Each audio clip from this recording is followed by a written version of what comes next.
నమస్తే, welcome to you're TV.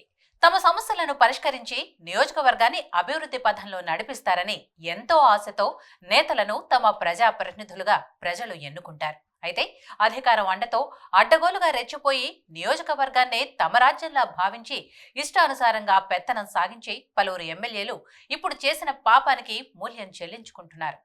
ప్రజాప్రతినిధులు ప్రభుత్వ పథకాల నుంచి బిజినెస్లను కొనసాగించేవారు కూడా అన్నింటా ముడుపులు చెల్లించకపోతే వారిని ముప్పతిప్పలు పెట్టి 3 చెరువుల నీళ్లు తాగించారు గత వైసీపీ ప్రభుత్వంలోని పలువురు. ఇక కూటమి ప్రభంజనానికి ఫ్యాన్ కుప్పకూలి కొత్త ప్రభుత్వం ఏర్పాటయ్యాక వైసీపీ నేతల అక్రమాలు ఒక్కొక్కటిగా వెలుగులోకి వస్తున్నాయి. ఉమ్మడి గుంటూరు జిల్లాలోని చిలకలూరుపేట నియోజకవర్గం ఏపీ రాజకీయాల్లో హాట్ టాపిక్ గా మారుతోంది.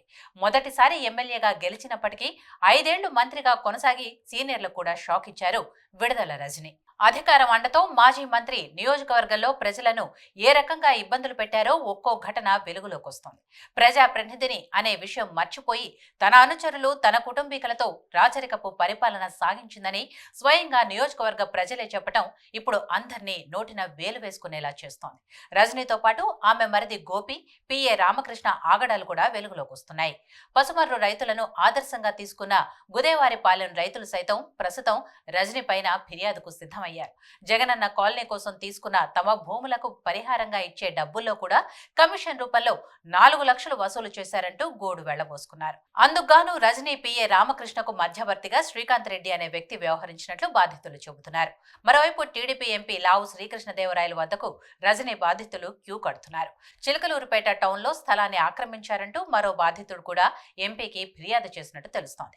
అలానే పట్టణ పరిధిలో పెట్రోల్ బ్యాంక్ ఉన్న స్థలాన్ని ఆక్రమించి బెదిరింపులకు పాల్పడుతున్నారని విడుదల గోపీనాథ్ పై ఫిర్యాదు చేయడం కలకలంగా మారింది. ఎమ్మెల్యేగా తనకున్న పవర్స్ ని నియోజకవర్గ అభివృద్ధికి కాకుండా తాను రాజకీయంగా ఎదగటానికి మాత్రమే రజనీ ఉపయోగించుకున్నారని ఆరోపణలు వస్తున్నాయి. తనకు తానే తన చుట్టూ ఒక కంచెను ఏర్పాటు చేసుకుని సామాన్యులకు ఆ కంచె దాటి వెళ్లే పరిస్థితి లేకుండా చేశారని, అదే కాకుండా నియోజకవర్గంలో ప్రతి పనిలోనూ రజనీ కుటుంబ సభ్యులు వేలు పెట్టడం, పరోక్షంగా తామే ఎమ్మెల్యేలుగా భావించి అధికారాన్ని వినియోగించడం ఆమె ఓటమికి కారణమయ్యాయని అంటున్నారు. నియంతగా మారిన రాజుల్ని ప్రజలు ఎలా తరిమి కొట్టారో అదే విధంగా ప్రస్తుతం చిలకలూరుపేట నియోజకవర్గ ప్రజలు సైతం రజనీ పేరు చెప్తే అగ్గి మీద గుగ్గిలమవుతున్నారని తెలుస్తోంది. 2019 ఎన్నికల్లో చిలకలూరుపేట నుంచి బరిలోకి దిగిన రజనీ 2024 ఎన్నికల్లో మాత్రం గుంటూరు వెస్ట్ నుంచి పోటీ చేసి ఓటమి పాలయ్యారు.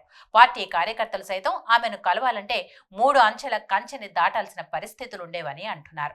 ఆమె గెలుపు కోసం పనిచేసిన సొంత పార్టీ నేతలే రజనీ చేసిన అరాజకాల గురించి వాపోతుండటం మరింత చర్చనీయాంశమవుతోంది.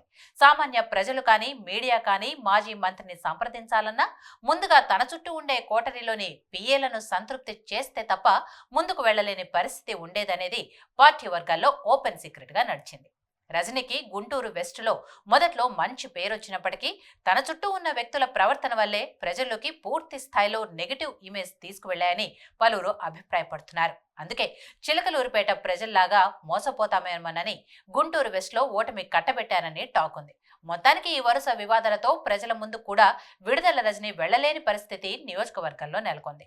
ప్రజల నమ్మకాన్ని వమ్ము చేస్తూ అధికారం అండతో అడ్డగోలుగా రెచ్చిపోతే చివరకు ఈ పరిస్థితి ఎదురవుతోందనే విమర్శలు వస్తున్నాయి. మరి ఈ పరిస్థితి ఎంతవరకు కొనసాగుతుందో చూడాలి.